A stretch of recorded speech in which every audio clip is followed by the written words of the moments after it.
पुण्यामधल्या एका व्यक्तीनं आपल्या बायकोची हत्या केली आणि तिचा मृतदेह भट्टीमध्ये जाळल्याचा धक्कादायक प्रकार घडलाय। दृश्यम चित्रपट पाहून त्यानं हे भयंकर कृत्य केल्याचं समजतंय। आपल्या पत्नीच्या चारित्र्यावर संशय घेत त्यानं तिची हत्या केली आणि हा सगळा प्रकार त्यानंतर समोर आला। मात्र या घटनेनंतर पुणे हादरलंय। पाहूयात त्या संदर्भातला हा स्पेशल रिपोर्ट।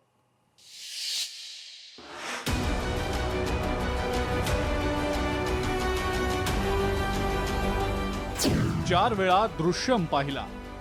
पतीनं पत्नीला भट्टीत जाळलं। पुण्यातील भीषण हत्याकांड। पुण्यातल्या वारजे माळवाडी परिसरात एक थरारक खून प्रकरण उघडकीला आलंय। चारित्र्याच्या संशयातून पतीनं पत्नीचा खून करून तिचा मृतदेह लोखंडी भट्टीत जाळून टाकल्याचा धक्कादायक प्रकार समोर आलाय। अधिक भयावह बाब म्हणजे हा खून करण्यामागे पतीनं दृश्यम या सिनेमातून प्रेरणा घेतल्याचं तपासातनं निष्पन्न झालंय।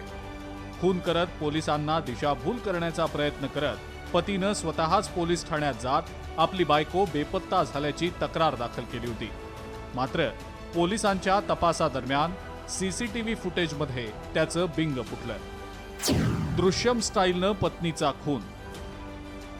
तारीख 26 ऑक्टोबर 2025। समीर जाधव आपल्या पत्नीला घेऊन कारमधनं फिरायला जाऊ असं सांगत घरातून निघाला। गोगलवाडी इथं गोडाऊनमध्ये तो आपल्या पत्नीला घेऊन गेला। आधी दोघांनी भेळ खात गप्पा मारल्या। त्यानंतर अचानक समीरनं आपल्या पत्नीचा गळा दाबून तिचा खून केला। तिचा जीव गेलाय याची खात्री झाल्यानंतर समीरनं लोखंडी भट्टीत तिचा मृतदेह ठेवला आणि लाकडं टाकून मृतदेह जाळला। तब्बल 2 तासानंतर त्यानं राख एका पोत्यात भरून जवळ असलेल्या नदीत टाकून दिली आणि नंतर ती लोखंडी भट्टी सुद्धा स्क्रॅप करून टाकली। त्याची जी बॉडी आहे ती पूर्ण त्या भट्टीमध्ये, लोखंडी जी भट्टी आहे त्या भट्टीमध्ये टाकली। त्या भट्टीमध्ये ऑलरेडी त्यांनी अगोदरच काही लाकडे आणि काही ज्वलनशील पेट्रोल डिझेल या ठिकाणी आणून ठेवलं होतं। त्या ठिकाणी त्याला त्या भट्टीला आग लावून त्या पूर्ण त्याची जी बॉडी आहे ती पूर्ण राख झाल्यानंतर 2 घंट्यांनी ती पूर्ण राख त्यांनी भरून नंतर त्याचं विल्हेवाट लावलेली आहे, नष्ट केलेली आहे। त्यानंतर ती स्क्रॅप होतं, ती भट्टी होती लोखंडी, ती पूर्ण स्क्रॅपमध्ये त्यांनी त्याची विल्हेवाट लावली। आरोपी पती समीर पत्नीच्या चारित्र्यावर संशय घेत वारंवार तिच्याशी वाद घालायचा। महत्त्वाचं म्हणजे आरोपी पतीचेच एका महिलेशी अनैतिक संबंध होते। आरोपी समीर जाधव यांना आपली पत्नी 26 ऑक्टोबरला वारजे इथून बेपत्ता झाल्याची तक्रार वारजे माळवाडी पोलीस स्टेशनमध्ये दिली। पत्नी बेपत्ता झाल्याची तक्रार दिल्यानंतर पोलिसांनी तपास सुरू केला। त्यानंतर समीर हा पोलीस स्टेशनला जाऊन पत्नीचा तपास लागला का याबाबतची चौकशी करत होता। मात्र याच दरम्यान पोलिसांनी केलेला तांत्रिक तपास, तपासलेलं सीसीटीव्ही फुटेज आणि समीर जाधव याची संशयास्पद भूमिका यामुळं समीर जाधवनं केलेल्या कृत्याचं बिंग फुटलं। वारजे पोलिसांना मिसिंगची तक्रार आपल्याकडे दाखल केली। मिसिंगचा तपास करत असताना वारजे पोलीस स्टेशनला असं निष्पन्न झालं की ही सोबत जात आहेत आणि काही सीसीटीव्हीमध्ये ते राजगड पोलीसच्या हद्दीमध्ये दिसत आहेत।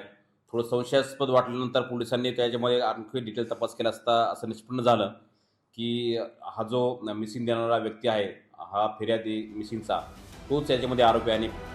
अगदी दृश्यम या सिनेमामध्ये दाखवलेल्याप्रमाणे जुळेल असाच प्लॅन समीर जाधवनं 1 महिन्याभरापूर्वी आपल्या पत्नीला संपवण्यासाठी केला। समीर जाधव याला आता पोलिसांनी बेड्या ठोकल्यात। वारजे माळवाडी पोलीस स्टेशनमध्ये गुन्हा दाखल झाल्यानंतर आता पुढील तपासासाठी राजगड पोलीस ठाण्यामध्ये वर्ग करण्यात आलेला आहे। आपल्याकडे 0 नंबरने हा गुन्हा वारजे पोलीस स्टेशनला 302चा दाखल केलेला आहे आणि पुढचा तपास जो आहे तो राजगड पोलीस स्टेशनकडे आपण तो वर्ग केलेला आहे। त्यातील आरोपीला आपण अटक केलेला आहे।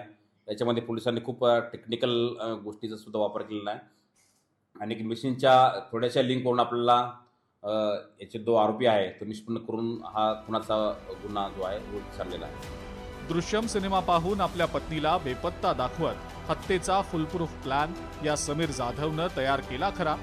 समीर जाधवनं तयार केलेली ही स्टोरी पटली असती, मात्र कुठलाही गुन्हेगार गुन्हा करताना एक चूक करतोच आणि ती चूक समीरनं देखील केली।